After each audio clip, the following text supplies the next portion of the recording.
নির্বাচন কমিশনের জবাবদিহিতা নিশ্চিত করতে হবে।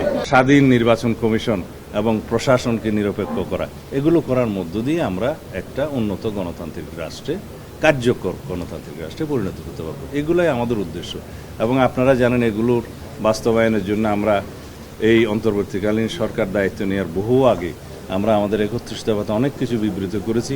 আমাদের এই 31 দফা এখন রাষ্ট্রে পরিচিত হয়েছে আমাদের দেশে যে একটা রাজনৈতিক মহাকাব্যে। এক একটা দফার অধীনে আমরা অনেক বেশি কর্মসূচি এখন প্রণয়ন করছি। আপনারাও সেখানে মতামত দেবেন, সহযোগিতা করবেন। আমরা সমস্ত মতামতকে আমরা উইন্ডোজ ওপেন রেখেছি সেখানে গ্রহণ করার জন্য। আমার বক্তব্য আপাতত এটা নিয়ে এখানেই শেষ।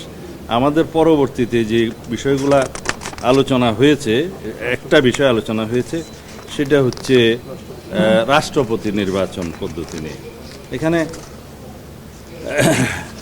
আরও একটা কথা এখানে বলা যায় যে সুশাসন বজায় রাখার জন্য, কোনো প্রতিষ্ঠা করার জন্য ন্যায়পাল নিয়োগ করা এবং ন্যায়পাল আইনটা সংশোধন করে তাতে সুশাসন প্রতিষ্ঠা করা। কারণ আমরা মনে করি নির্বাহী বিভাগকে সবচেয়ে বেশি ওয়েল গার্ডেড করতে পারবে তখন এই অম্বুডসম্যান সিস্টেম, যেটা আমরা কার্যকর খুব একটা বলতে গেলে করে না। একবার আইন হয়েছিল, সেটা আবার সংশোধন হয়েছে এবং এই আইনটাকে সংস্কার করার জন্য যুগোপযোগী করার জন্য আমরা অলরেডি প্রস্তাব সংস্কার কমিশনে আগেও দিয়েছি। তা এখন যদি নির্বাহী বিভাগের সে প্রধানমন্ত্রীর যদি অ্যাকাউন্টেবিলিটি থাকে টু দি পার্লামেন্ট জয়েন্টলি এবং সিঙ্গেলি, জনগণের কাছে রেসপন্সিবিলিটি থাকে যার জন্য ভোটের মাধ্যমে নির্বাচিত হবে, অথচ অথরিটি থাকবে না, সেটা তো রাষ্ট্র পরিচালনার জন্য কার্যকর কোনো পদ্ধতি হতে পারে না। আর রাষ্ট্রপতি নির্বাচনের বিষয়ে যে আলোচনাটা হয়েছে সেটা অনেকটা আমার মনে হয় এগুলোও আজকে বোধহয় শেষ হবে না, 1 ঘন্টা ধরে আলোচনা হয়েছে। তাতে দেখা গেছে রাষ্ট্রপতি নির্বাচনের জন্য ওনাদের যে প্রস্তাব, তাতে রাষ্ট্রপতি নির্বাচনের একটা ইলেকটোরাল কলেজ করা হবে এবং প্রায় ওনাদের বাসায় 70,000-এর মতো এখানে ভোটার থাকবে। মানে ইউনিয়ন পর্যায় থেকে শুরু করে স্থানীয় সরকারের সব পর্যায়ের প্রতিনিধিগণ এখানে ভোটার হবেন এবং রাষ্ট্রপতিকে সৎ, দক্ষ এবং অভিজ্ঞ একজন ব্যক্তিকে মনোনয়ন দেওয়ার জন্য ওখানে প্রস্তাব করা হয়েছে।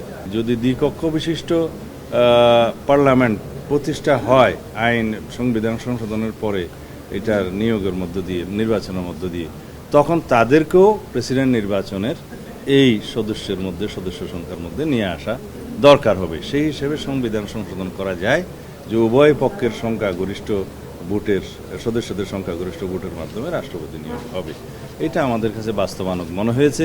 আর বেসিক ডেমোক্রেসি স্টাইলে যেটা আওয়ামী লীগের সময় জেলা পরিষদের নির্বাচন হয়েছে, গ্রাম পর্যায় থেকে মেম্বার, চেয়ারম্যান সহ সবাইকে ওই ইলেকটোরাল কলেজের সদস্য করা হয়েছে, সেটা কি পরিমাণে কিভাবে সেই ইলেকশন সিস্টেম দূষিত হয়েছে আপনারা দেখেছেন।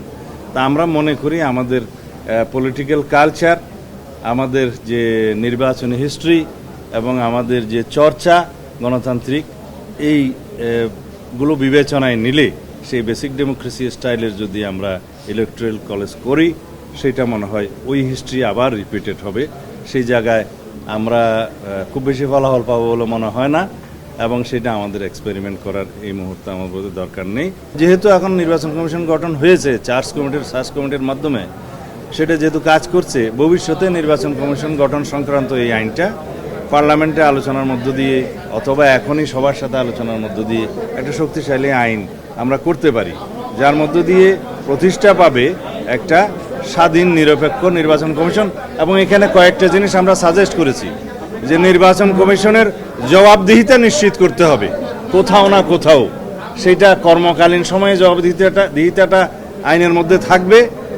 আর নির্বাচন কমিশন যেহেতু সাংবিধানিক প্রতিষ্ঠান, আর্টিকেল 118-এ বলা আছে তারা সুপ্রিম জুডিশিয়াল কাউন্সিলের মাধ্যমে অপসারণ হবে, যেভাবে হাইকোর্ট, সুপ্রিম কোর্টের বিচারপতিগণ অপসারিত হতে পারেন।